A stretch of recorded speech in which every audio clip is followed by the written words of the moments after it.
All right, new toy. We got a little bit of a mention last video what this is going to be like, a little bit of an unboxing. Let's see what this is like. There we go. Makeshift knife here. I think we can just pop that open. There we go. And all right, let's see what we have. Ba-ba-ba. That's how it kind of came in. Or just right from the factory, right from Labradar. This guy. Put this over here. Yeah. So, what is this?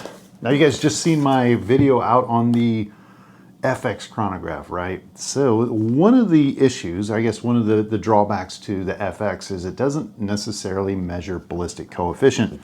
And this is substantially bigger, substantially more expensive. Here we go. Let's open this thing up, see what it looks like. Yeah, but this is supposed to measure the ballistic coefficient of, all right, we got this warranty card. Let's do a little bit of this. Yeah, there we go. Got the warranty card. The quick setup instructions. The tool instruction manual and more. And all the extra supplying stuff. All right, that's good. Now, all right, I think it's USB cable, which is awesome. Here we are, guys. This is it.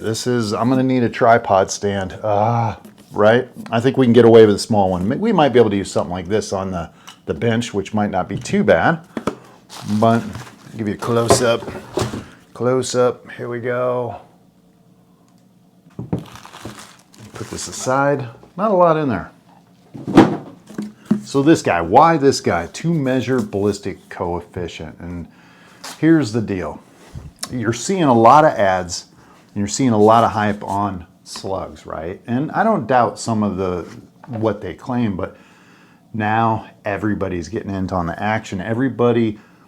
Most of the pellet manufacturers now have a slug out and they kind of use the ballistic coefficient on here. And this is a sales tactic. Like, how well does the ballistic coefficient run? Now this is a radar generated system. Essentially, when a round goes out the barrel, it measures point A, point B, and it calculates like the speed, the drop off, how efficient the round is coming from the rifle, and the ballistic coefficient. And kind of a rehash, ballistic coefficient is kind of like how efficient the slug or the pellet goes through the air, and how much wind drag and how much it's kind of pushed around by the wind, and that helps with the accuracy.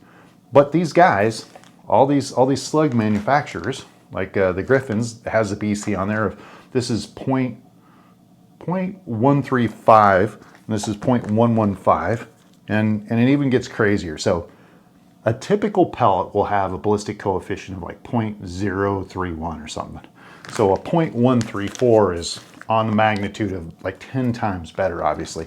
And then you have the 60 grains or the 44 grain javelins, which those have a 0.115. That's still like on a magnitude of 10 times better than a pellet for the wind drift and all that. But if you really want to see where things are coming for ballistic coefficients for slugs, check out this bad boy. This is a 457 made for the Air Force Texan. I got a guy that we were talking back and forth. Yeah, this is like the Maserati of slugs. And here is a 308, 130 grain, 120 grain tip. And these things are supposed to have, talking with him, they were measuring simulated on their CAD machine. I think he said something like a 0.45 to 0.65 ballistic coefficient, which again is like 6 times better than something like this. Way better than this. This is at a whole nother level. When you're talking like 0.5, you're talking like 6.5 Creedmoor, like regular rifle or rounds in the ballistic coefficients. This is stuff that is dead on. So you could have like a 10, 20 mile an hour wind And at 200 yards, you're maybe, moving it just an inch or two, something along that lines. So as talking with some of these dealers, the makers, they said, hey, when you're shooting subsonic, like speeds at 900 feet per second, maybe up to 1,000, your ballistic coefficient goes up because it doesn't have to go through the sonic boom and then back down through the sonic boom. It's all like a very slow speed.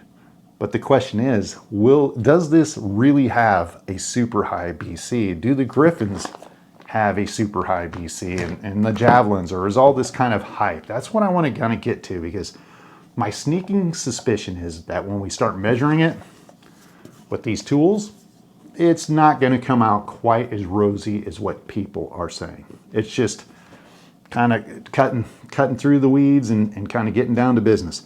So there we are. Future stuff coming out for videos. Just kind of want to put out a 5-minute unboxing.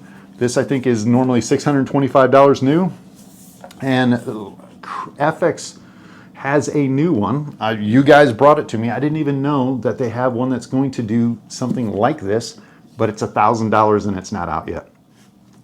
A little bit of hesitancy, the fact that it's unproven, and you can't get it, so I'm gonna go with this and test it out. So stay tuned, guys. Got comments, questions below. Hit that subscribe. See you later.